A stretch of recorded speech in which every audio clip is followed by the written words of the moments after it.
ملاوي الصومالي ده عقل قدرت كبحدان قلبي قد كتشرتها ولي إن شاء الله نقر رمضان أما بعد رمضان وتجيه مرة طيارة كتشرة نملويه وهو فضل الدين مو وينه. وقال فرعون دروني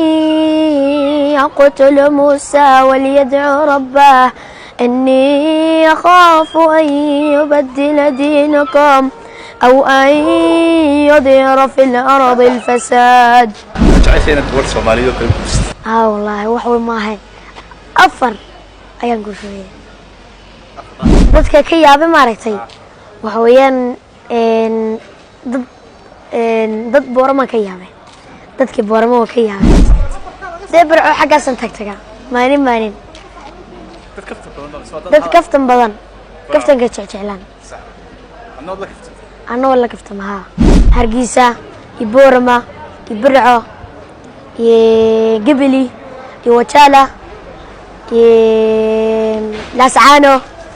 يا هالفوين dadka meelaha soo dhow waa tagtaga heesaa sharma boy baan jeclaa anaga ha aabbaha yaani imika waxba u iibsanaya aniga igu yeedhay uu turjumaya ana turjumaha hooyo macal abu macal walaalo macal wixii dhan adaa turjumaha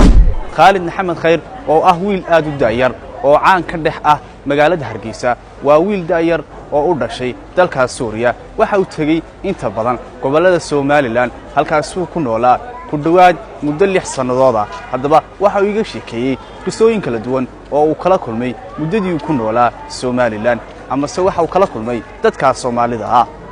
bir hore nimi Ramadan taana yar banimi wallahi watakiina uu soo dhaweey insha Allah marka Suuriya tagno wana soo dhaweynaa sideen soo dhaweeysan wana soo dhaweynaya waxaan waa fadlite ma wayno المسلم أخو المسلم إذيك النسود ويسا أنا قصوري الحمد لله وتحريرتي إذيك الضد في عوباتين ضد